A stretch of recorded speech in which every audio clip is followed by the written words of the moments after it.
fact that we have this instrument today and that it's survived over all of these ages, it's a big act of defiance, but it's also a big motivator and reason for why it's important to keep playing it, to keep sharing it, because many people tried really hard to eradicate it. Meanwhile, other people really tried to keep it going. So just seeing these efforts, you really get inspired by it and want to keep it going also. My name is Angelica and I'm here with my brother. I'm Justin. And we are both siblings and we play together in a duet called Bandura Duo. And we like to play and experiment with lots of various different instruments. Our main ones is bandura, which is this Ukrainian instrument that has over 65 strings. We both come from a musical background, so in my case, I started playing oboe in elementary school and then I transitioned to saxophone and guitar. I also picked that up, but bandura is one of my latest instruments. I just fell in love with it and I've dedicated myself to playing bandura.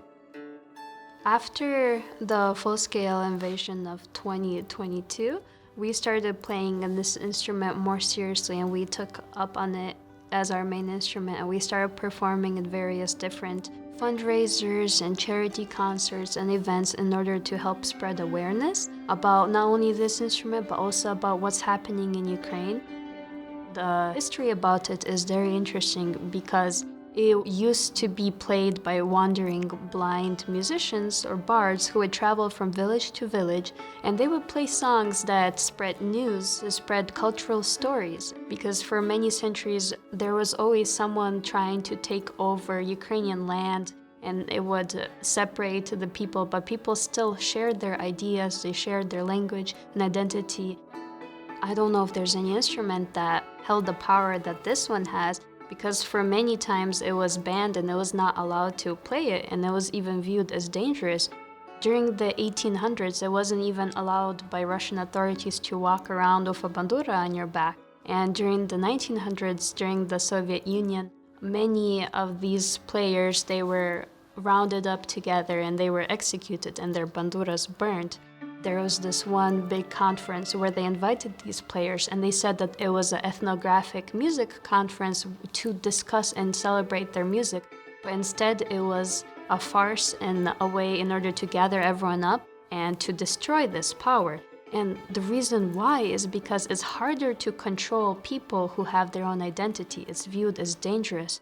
And if not for this instrument, I wouldn't have felt disconnected to meeting other people all over the United States and Canada and just other people who are just like me, who are also Ukrainian American, who also are musicians, because when you play together with a lot of different people, when you share a story, is a very powerful thing, and I just don't think I wouldn't have been able to feel this connected to my culture otherwise without it. Music, for many, it can also be viewed as therapy, and right now when there's lots of hardships going on, I see that bandura is very inspiring in terms of its own history, rich history, and the culture that it comes from.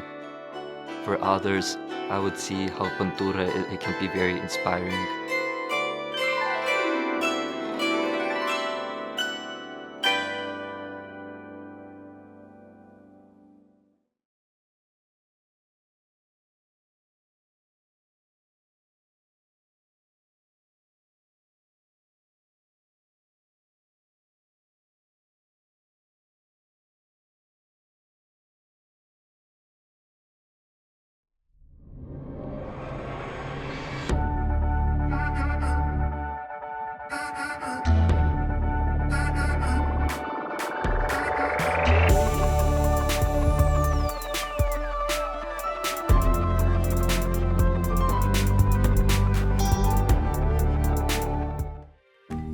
Postcards is made possible by the Minnesota Arts and Cultural Heritage Fund and the citizens of Minnesota. Additional support provided by Margaret A. Cargill Philanthropies, Mark and Margaret Yakel-Julien on behalf of Shalom Hill Farms, a retreat and conference center in a prairie setting near Windham, Minnesota. On the web at shalomhillfarm.org. A better future starts now. West Central Initiative empowers communities with resources, funding, and support for a thriving region. More at wcif.org.